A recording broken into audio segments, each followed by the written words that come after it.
When you play double bass, some very familiar names tend to pop up over and over again. Ray Brown, Paul Chambers, maybe Gary Carr or Serge Koussevitzky. Well, here's a very important name that I really wasn't familiar with until this year. Charles Burrell. Often referred to as the Jackie Robinson of classical music, Denver-based bassist Charlie Burrell spent over 70 years shattering stereotypes and blazing a trail through both classical and jazz music. Now, was he truly the first? That's debatable. Henry Lewis actually played with the Los Angeles Philharmonic when he was 16 years old in 1948. He was a part of the section for about 6 years until he was drafted into the Army. His career path from then on was that of an historic conductor and African-American music director. Charles Burrell was the first African-American to sign a contract with an American orchestra, becoming the first black member of the Denver Symphony Orchestra in 1949, and then again becoming the first black member of the San Francisco Symphony Orchestra in 1959. He also blazed a trail as one of the first professors of color at the San Francisco Conservatory of Music. His story is as remarkable as any Hollywood script you'll ever read. Born in Toledo, Ohio in 1920, Charles Burrell was raised in Detroit, Michigan during the Great Depression. One of 7 Burrell children, he started playing bass at the age of 12. That same year on the radio, he heard the San Francisco Symphony conducted by Pierre Monteux playing Tchaikovsky's 4th Symphony, and from that moment, vowed to someday play with that orchestra. This was in 1932, mind you. Blacks and whites just did not play together at this point. At 15, he was accepted into Detroit's legendary Cass Technical High School, whose famed arts program had graduated musicians like trumpeter Donald Byrd and the great bassist Paul Chambers and Ron Carter.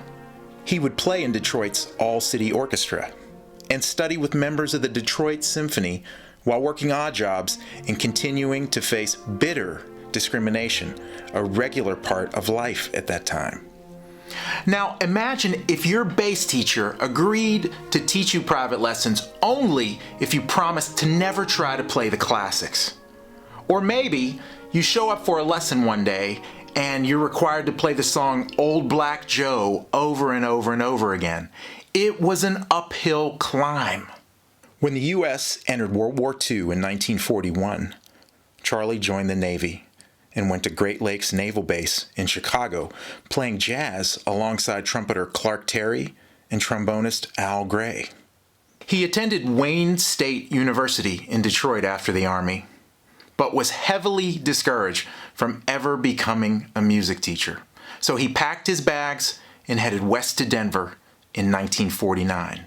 By complete chance, he met John Van Buskirk, the principal bassist of the Denver Symphony at that time, on a public bus.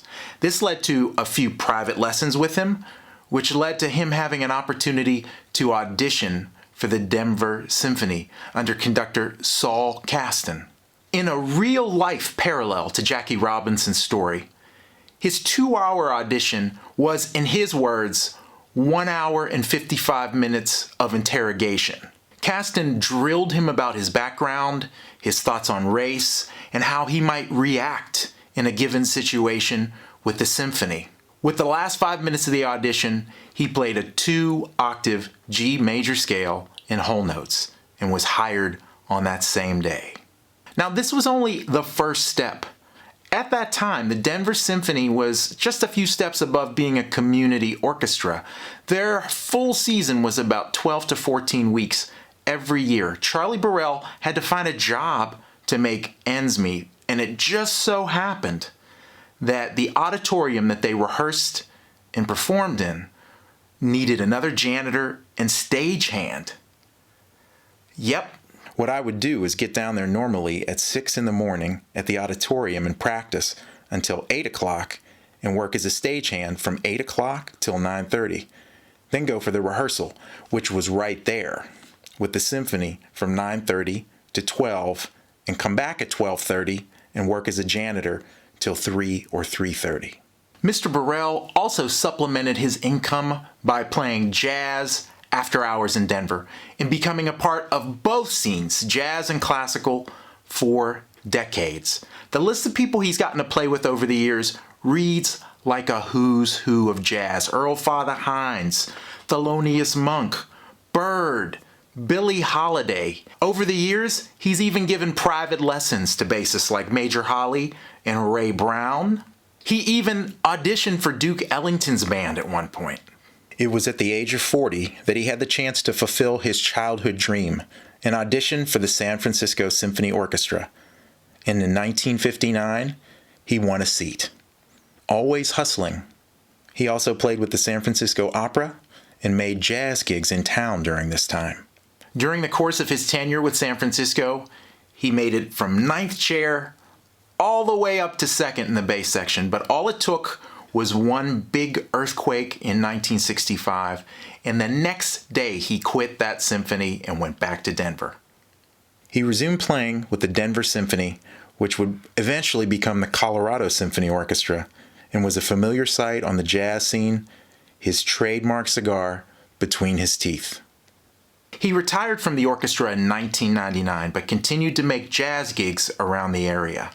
As of the taping of this video, Charles Burrell is still very much with us, having turned 100 this past October. I can't begin to imagine what Charles Burrell had to endure to achieve his dream, but he did it with grace. He did it with persistence, and at times an incredible measure of humility. His story is nothing short of remarkable. He cracked open a door that many of us today don't even realize is open. Today, that same Colorado Symphony Orchestra has one black member. The number of black musicians that make up American orchestras is just over 2%. Here are some other names I think you definitely need to know.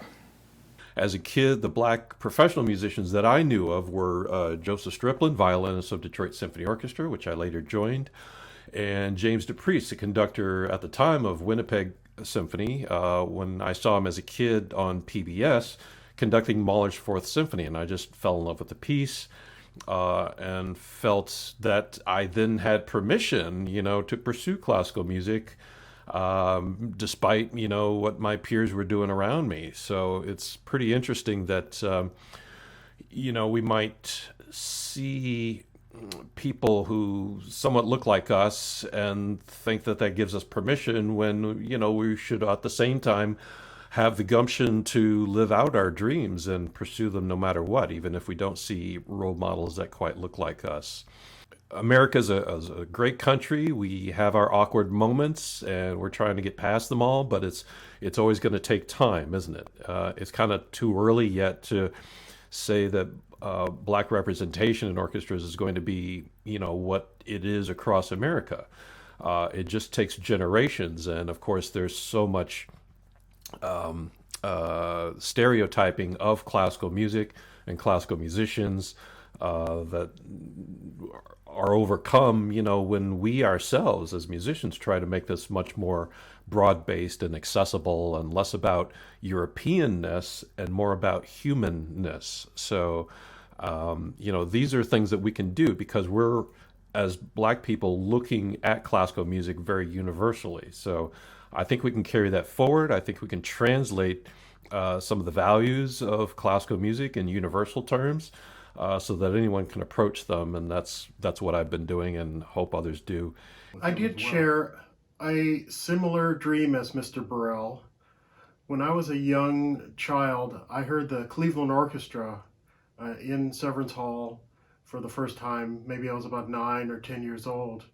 And I absolutely fell in love with what I heard. I mean, the Cleveland Orchestra is one of the greatest orchestras in the world, and I feel that I'm very lucky to have, been in the right place at the right time and to experience that. And when I heard that, and actually even and saw the orchestra, which actually at the time had one black member, one African-American cellist by the name of Donald White, was playing in the orchestra at that time. And I got to see him play on the stage, when I was a kid. And, to me, I mean, that was ultra inspiring. And from that point on, I, was determined that I was going to do that someday. Being black and pursuing a career as a symphonic musician in the 1980s, as I did, was not difficult due to any racial barriers.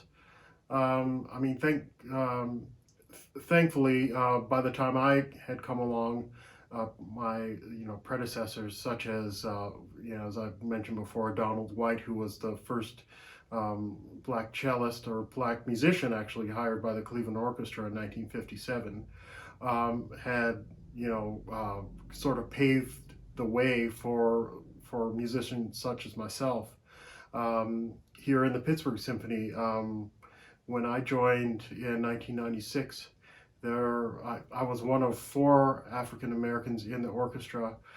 And a lot of it was, I was told from the older guys that experienced a lot of stuff what Charlie Burrell experienced. You're going to get steered into jazz. That's probably the way to go. You're not going to get into symphony orchestra, et cetera, because people before me had that experience. But I sort of was later than that. So I just kept going. And I was also very naive and didn't really pay attention. So I think that helped me out. I don't remember, but one of my friends' moms told me when I was quite a few years ago, she said, when you were like 12 or 13, you said that's what you wanted to do. And I don't remember ever saying that. But I knew when I played the bass, that would be about the same time. That's when that thought was germinating. And I thought, well, I can do it. And again, we didn't have internet and all that, of course. So I had no idea who had come before. I thought no one had come before. I was thinking, well, I'm going to get to the Chicago Symphony and be first, but didn't happen. And so I just said, well, I'll get in the Memphis Symphony. And then in the Youth Symphony, this is a very interesting thing. And some of the information I found out after the fact. When I was in the Youth Symphony, I was just the high school kid, but I could sight read. So I sight read better than the college kids, but I sight read better than I could practice too. Which meant I didn't practice. And the conductor would just come up to me and just say, if you keep practicing, you'll get in the big orchestra. And he would just say that to me. I didn't think anything about that. But maybe when he first got that job in Memphis back in the 40s, 50s, he said he would never hire a black musician. But, 30 years later, he's saying, get in the orchestra, practice. And, so he was one of the first conductors I played for. And, I found this out way after the fact because I was like, okay, yeah, this is good. This guy's encouraging me, which he was. So that was good because then I could see that people could change. And maybe they grew up with one view of society and actually lived another one and realized they had to change what they thought the truth was. So for me, that was good. Being black in the symphony orchestra is actually a great source of pride. And this is pride not for myself. It's pride for all the people who sacrificed so I can be where I am today. There are many whose names we will never know, whose name I will never know. But I, every day when I'm on that stage, represent them. I know Charles Burrell was introduced to classical music early. So was I. We had classical music in the house because my mother heard classical music on the radio as a child and knew she wanted to be part of her life and had all of her children play. All 3 of us played. She sang in the Savannah Symphony Chorale. That's what they were called, the Savannah Symphony Chorale at the time with the Savannah Symphony Orchestra. And I remember she would play the recordings in the house to practice, and then we would get to hear the orchestra. And I'll never forget it. The sound of an orchestra has mesmerized me since I first heard it. I particularly fell in love with the strings. No offense, woodwinds, brass, percussion, but I fell in love with the strings. there was the warmth of the string sound was just something to me that was like being enveloped in a warm cloud on a spring day, like just floating in the air. That sound, the warmth of the sun, that sound was something that always got my attention, and I always knew I wanted to be a part of it. I'm really fortunate and blessed to have the career that I've had, and I feel obligated to share and sacrifice like those who came before me for those who will come after me. And that is why I'm so involved in my work in the community. It's not to say that the orchestra is the way. It's to show that through hard work, success is possible. And if that's the message I can give to young people today, that's something that makes me proud. The amazing and incredible journey that Charles Burrell took only serves to give us inspiration. I wish I would have known who he was when I was a little kid. I might have ended up becoming a symphony player like these amazing musicians you've heard from. His story is remarkable, and I haven't really done it justice. So I recommend picking up his autobiography, which is available on Amazon. I like to close with some words that he wrote in his book.